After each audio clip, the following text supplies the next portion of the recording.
This short video will attempt to answer the following questions. Why create a critical thinking ebook series? What is critical thinking and why is it needed? How do we empower young adults to think critically? Can students be taught to respectfully challenge the underlying assumptions that serve as the foundation for academic indoctrination, gender identification, sociocultural transformation, racial discrimination, and the woke reformation?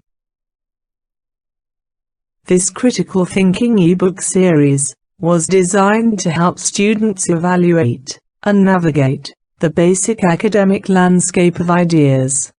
In doing so, they will also learn how to articulate their Christian values and beliefs in academic terms.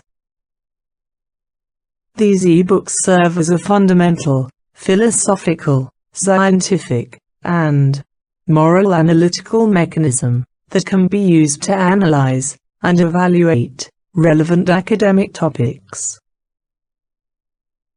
Yet, there is a need to deal with the current controversial, socio-cultural, and social justice issues. That being the case, this ebook series undergoes periodic updates in order to address the ever-changing socio-cultural landscape. For example, woke is a term that encompasses an awareness of issues concerning social inequality. Intersectionality is a framework of overlapping systems of oppression and discrimination. Within that framework is the issue of gender ideology and sexual orientation. The goal of the woke movement is to get individuals to lose their personal identity and to adopt a group identity. Gender identity is a personal construct of oneself. Gender politics classifies people by group identity. Group identity takes priority over individual identity. Group identity makes it easier to assign group guilt. For example, white guilt is the idea that white people are guilty of racism with regards to the racist treatment of ethnic minorities, such as African Americans and indigenous peoples. Critical thinking is criteria thinking. The criteria used as the basis for critical thinking are first principles. This video is embedded in the ebook series. It defines and explains the importance of first principles, especially in light of our socio-cultural environment. First principles they're fundamental ideas. So in other words, the way the book was set up is to help somebody think through in a fundamental way. And we're not talking about very complicated ideas, but ideas that are fundamental to everything else. Declaration of Independence, it's 4th of July coming up. Those are first principles. We hold these truths to be self-evident. That's what a first principle is. Okay. And then what they hold as self-evident, of course, are three ideas. And that is the idea of a creator, creation, and moral absolutes, individual rights, right, that nobody can take away. So those are fundamental ideas that we can all think through, and we do, in fact, think through together. And the book is designed to help somebody start from scratch and think through these ideas together. It was Aristotle who noted, every field of knowledge begins with a first principle, upon which that entire field of knowledge rests.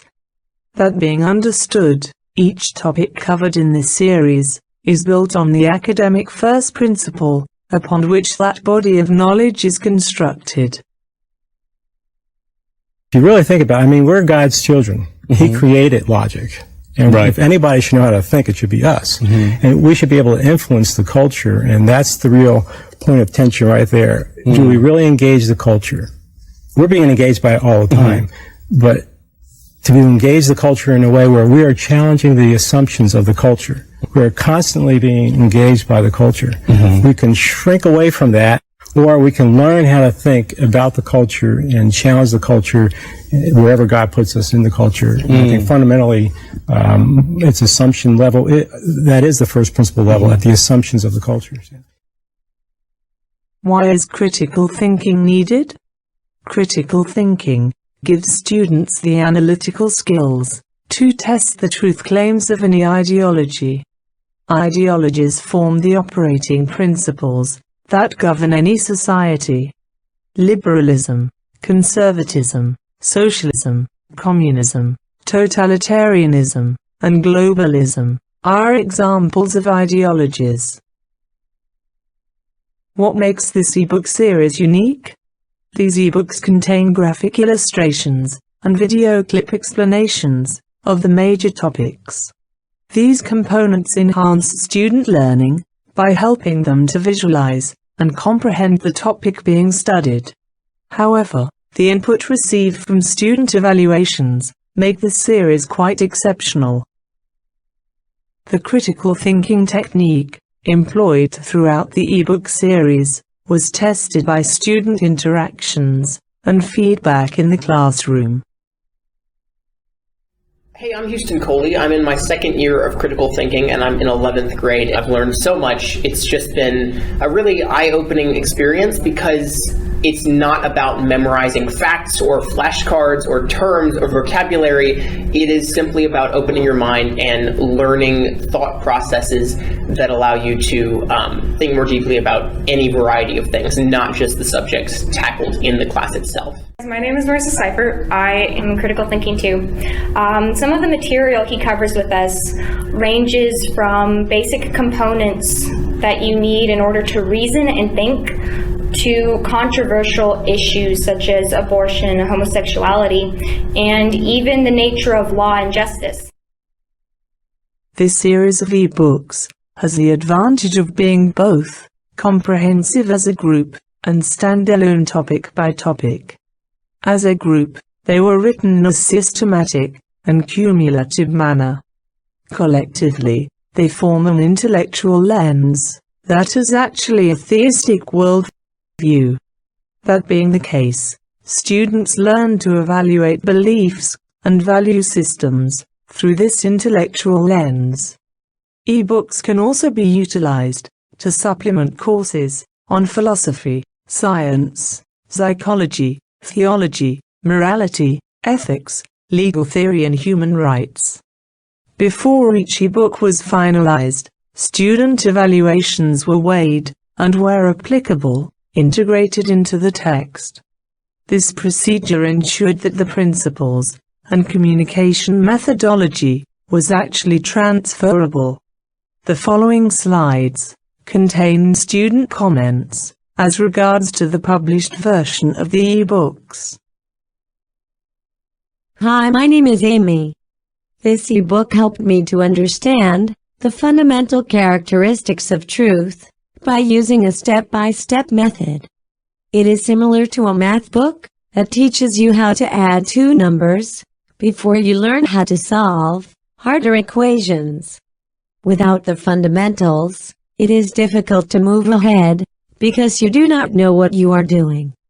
I found the graphic illustrations and videos to be quite helpful in visualizing abstract ideas, especially when I was not sure about a concept and wanted more information. Above all else, this ebook opened my eyes to a world in which truth was no longer uncertain. Hello, my name is Marco. This ebook was helpful to me because as a Christian, I already believed that God created the universe, but I just really didn't know how to back up my belief. The evidence presented in this ebook was divided into understandable sections. Each section gave specific reasons to believe that the universe had a starting point. It also showed why an infinite God is the most reasonable explanation for the creation of the universe. After reading this ebook, I feel more secure in my faith, and ready to respond to those that have questions about my belief in a creator. Hi, my name is Emma. I wanted to read this ebook because when we first discussed how to make moral judgments in a culturally diverse society, I wanted to study it further. After reading this ebook, I concluded that there must be an objective moral standard that defines and justifies human rights, no matter what country or culture we live in. If not, moral judgments make no sense. I also concluded that the Declaration of Independence must be the basis for true unity for our culturally diverse society. This ebook series contains embedded links to direct students to gain access to free resources on the Legacy of Truth website. We have also included links that will direct students to other organizations to help them continue their studies. For students who are graduating high school, we highly recommend that they consider Taylor University. The decision you're making is about so much more than where you'll spend the next 4 years. It's about how you'll live the next 40. So let me break down the Taylor University experience.